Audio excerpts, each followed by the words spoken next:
Assalamualaikum warahmatullahi wabarakatuh. Selamat siang. Masih di diskusi seputar hukum bisnis. Oke. Nah, pada kesempatan kali ini kita akan membahas mengenai hak atas kekayaan intelektual, ya.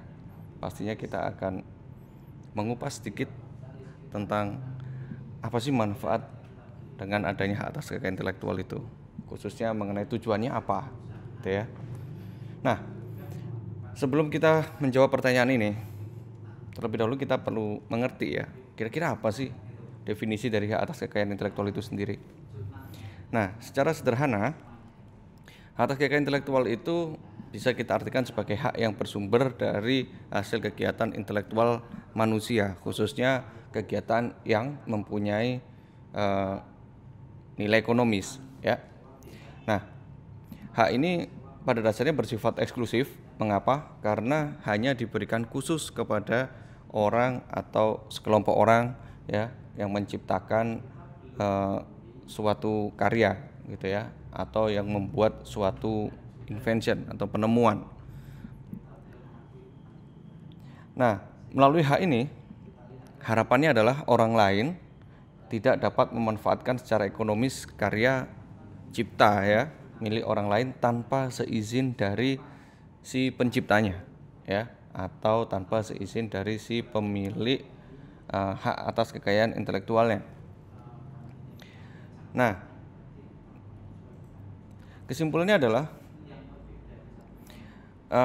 objek daripada hak atas kekayaan intelektual sudah pasti adalah karya atau ciptaan yang dihasilkan dari pemikiran atau kemampuan intelektual manusia.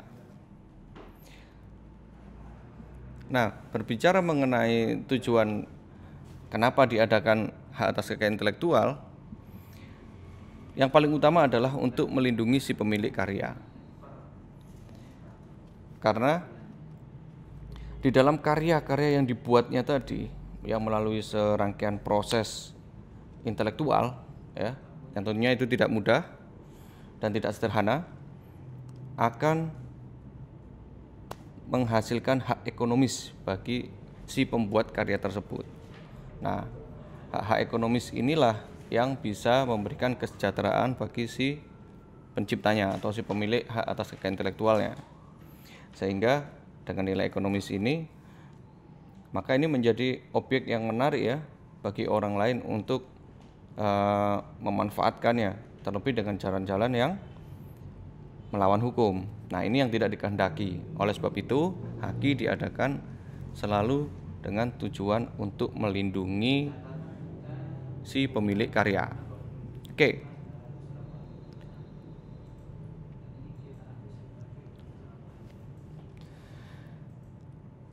Manfaat lain dari penerapan haki ini adalah selain melindungi secara hukum ya kepada si penciptanya, memberikan perlindungan hukum kepada si penciptanya, juga terhadap hasil ciptaannya, ya.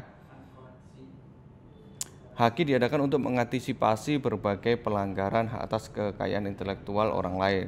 Misalnya kita sering kenal di sekeliling kita adalah adanya banyak pembajakan karya orang lain ya. Kemudian haki juga penting untuk meningkatkan kompetisi ya di dalam dunia usaha ya. Terlebih dengan adanya hak kekayaan intelektual, orang akan saling berlomba ya, berusaha untuk terus mengimprovisasi atau meningkatkan kualitas dari ciptaan-ciptaannya ya. Dan tentunya ini pasti juga memberikan semacam jaminan ya bagi konsumen mengenai kualitas suatu barang atau jasa, dan sudah pasti nanti pengaruhnya adalah dengan sendirinya akan memperluas pangsa pasar dari objek-objek hak atas kekayaan intelektual ini. Karena dengan haki ini pencipta ini bisa memperoleh jaminan atas hak ekonomisnya, sehingga dengan sendirinya ini akan memotivasi para pencipta ya atau dunia industri untuk terus berkarya dan berinovasi, sehingga dari ciptaan-ciptaan tersebut, masyarakat bisa memberikan apresiasi terhadap ciptaan tersebut, ya. Nah, kemudian haki sendiri itu ada berbagai macam, ya. Nah, di Indonesia sendiri, khusus mengenai haki ini mendapatkan perhatian khusus dari Direktorat Jenderal Kekayaan Intelektual yang ada di Kementerian Hukum dan HAM, di mana secara prinsip kekayaan intelektual itu dibedakan menjadi dua jenis, yaitu hak cipta dan hak atas kekayaan industri. Nah, hak cipta sendiri adalah hak eksklusif pencipta yang timbul secara otomatis setelah suatu ciptaan diwujudkan dalam bentuk nyata berdasarkan prinsip deklaratif. Misalkan seorang pencipta lagu, ya, begitu lagu sudah diciptakan, kemudian sudah menjadi wujud dalam bentuk lagu yang bisa diperdengarkan secara umum, ya, ke masyarakat luas. Nah, pencipta biasanya akan melekatkan gitu ya namanya pada lagu tersebut. Nah, dengan jalan melekatkan nama pencipta inilah prinsip deklaratifnya itu bisa dipenuhi. Artinya hak ciptanya sudah dilindungi sejak ciptaan itu dideklarasikan, ya, siapa penciptanya. Nah, hak cipta tidak hanya melindungi sebuah lagu, tapi juga melindungi kepada objek-objek yang lain, ya, seperti buku, program komputer atau software, ya, atau bisa alat-alat peraga dalam ilmu pengetahuan, ya, bisa juga dalam bentuk seni rupa, desain arsitektur, karya fotografi dan sebagainya. Lalu berkaitan dengan hak kekayaan industri atau yang bisa dikenal dengan haki industri, ada beberapa turunan, ya. Yang pasti pertama adalah hak paten, kedua adalah hak atas merek, tiga adalah desain industri dan indikasi geografis. Mengenai paten dan merek ini orang masih sering kali mempunyai persepsi yang sama gitu ya. Dianggapnya paten itu adalah merek, ya, sehingga orang biasanya ketika ingin mendaftarkan mereknya, mereka terjebak dalam penggunaan istilah ingin mematenkan merek. Nah, padahal antara paten dan merek adalah dua hal yang berbeda.